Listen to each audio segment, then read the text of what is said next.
এই সমাজের মানুষ কি বলবে, মানুষ কেন গালি দিচ্ছে, এগুলো নিয়ে কিভাবে আসি, গালিগুলো আমি দেখি কিনা।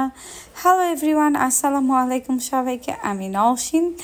আশা করি আল্লাহর রহমতে সবাই অনেক ভালো আছেন। আমার আজকের দুপুরে রান্না ছিল হচ্ছে ডাল আর ডিম। খুব সহজেই রান্না করে ফেললাম। অনেকদিন পর মনে হলো আমি ডিম ভুনা করলাম আর ডাল রান্না করলাম। আসলে অনেকদিন হয়েছে ডাল খাওয়া হয় না বা ডিমও ভুনা করা হয় না, তো খুব সহজেই রান্না করে ফেললাম, কারণ ডাল ডিম হচ্ছে রান্না করা যায় খুব সহজেই। তো চলেন কিছু কথা বলি আর রান্না শেষ করে ফেলি। এই সমাজের মানুষ কি বলবে ভাই, মানুষ অনেক কিছু বলে, তোমাকে গালি দিচ্ছে, তোমাকে এইটা বলতেছে ওইটা বলতেছে। মানুষের কথা কখনো কানে নেওয়া যাবে না। আগে আমার এগুলো অনেক খারাপ লাগতো, এই জন্যই খুব খারাপ লাগতো যখন আমার খারাপ সময় আসলো, আমি আমার স্বামী হারাইলাম।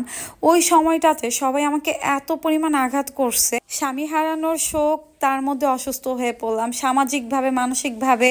আমাকে জেল জীবনও দেওয়া হলো। থানা থেকে শুরু করে তারা পিবিআই সিআইডিতে পর্যন্ত মামলাটা করছে। তো আমি তো তখন চাইছিলাম যে আমার জেল ফাঁসি সবকিছুই হয়ে যাক, কারণ আমার বর্তমান যে পরিস্থিতিতে আছি, মানুষ একটু ভালো থাকা দেখে যে পরিমাণ মানসিকভাবে আঘাত করে, তার থেকে জেল জীবন অনেক ভালো ছিল, ফাঁসি অনেক ভালো ছিল। যাই হোক, এই কথাগুলো এই জন্যই বললাম যে আমার তখনই খারাপ লাগতো যে কাজগুলো আমি করি নাই, আমার নামে অনেক বেশি মিথ্যা অপবাদ দিয়ে দিছে, যেটার একটাও আমি করি নাই। আর অনেক হলুদ সাংবাদিক ভাইরা আছে যারা পড়াশোনা করে সাংবাদিক হয়েছে, তারা না, যারা পড়াশোনা না করে বর্তমান আর কি সাংবাদিক দাবি করে, তারা আসলে আমাকে নিয়ে অনেক নেগেটিভিটি ছড়াই দিছে। আসলে তাদের কি দোষ দিব, তাদের দোষ না, কারণ হচ্ছে আমার প্রিয় শাশুড়ি আম্মা, তিনি হচ্ছেন আমাকে নিয়ে অনেক নেগেটিভিটি ছড়াই দিছে, মানে বলার বাইরে। ওই টাইমটাতে আমি এমনিতেই প্রচুর পরিমাণ ভেঙে পড়ছি। প্রিয় মানুষ হারানোর শোক যার সাথে হয় সেই বুঝে। তো আমি নিলয়কে নাকি অনেক মানসিকভাবে টর্চার করছি, এটা করছি ওইটা করছি।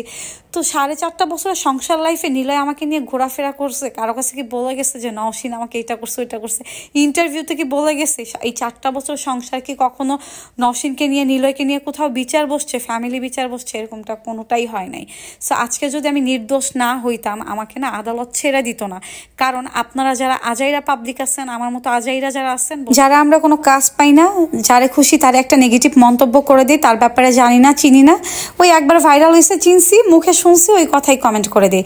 আর প্রশাসনের লোকজন, ম্যাজিস্ট্রেট, কোর্ট আদালত, আইন, থানা, পিবিআই, সিআইডি, তারা না আমার মতো নওশিন আর নর্মাল সিঙ্গার যারা আছে তাদের চিনে না, তাদেরকে চিনে না। তারা সারাদিন অনেক রকমের মামলা নিয়ে পড়ে থাকে, আর থানা পুলিশ কখনো টাকা খেয়ে ছেড়ে দেয় না।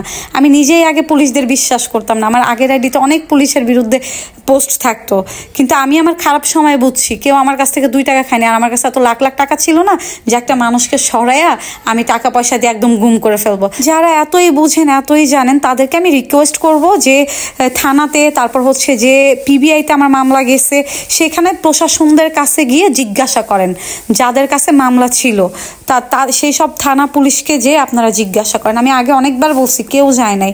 তো কিছু মানুষ আলগা পিরিত দেখায়, তাদের ভালোবাসা, নিলয়ের প্রতি দরদ ভালোবাসা উতরাইয়া পড়ে।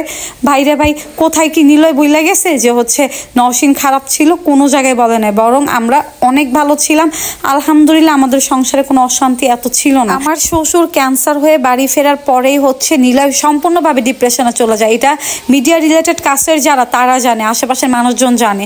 সেখান থেকে পারিবারিক অনেক ঝামেলা হয়, তাদের পারিবারিক ব্যাপার। তো যাই হোক, সেখান থেকে হচ্ছে ডিপ্রেশনে চলে যায়। এখন সবাই মিলে আমি একটু স্বাভাবিক হয়েছি, এটা নিয়ে আপনারা জেলাস ফিল করতেছেন। ভাই, আমি আপনাদের এসব কথা কানে নেই না, আমি হচ্ছে আমার মতো করে লাইফটাকে গোছায় নিব। এই দুনিয়ার সব কষ্ট আমাকে দেওয়া হয়েছে, আমি কখনো তাদেরকে মাফ করব না যাদের কথায় আমার চোখের পানি ঝরছে। এই দুনিয়াটা চিরস্থায়ী না, নিজেকে অনেক ভালোবাসতে হবে, নিজেকে ভালোবাসবো, নিজেকে গোছাবো। সবাই ভালো থাকবেন, আল্লাহ হাফেজ সবাইকে। আমার কথায় কেউ কষ্ট পেয়ে থাকলে মাফ করে দিবেন। এই ভিডিওটা শুধুমাত্র তাদের জন্য যারা আমার সুস্থতা দেখে অনেক জেলাস ফিল করে।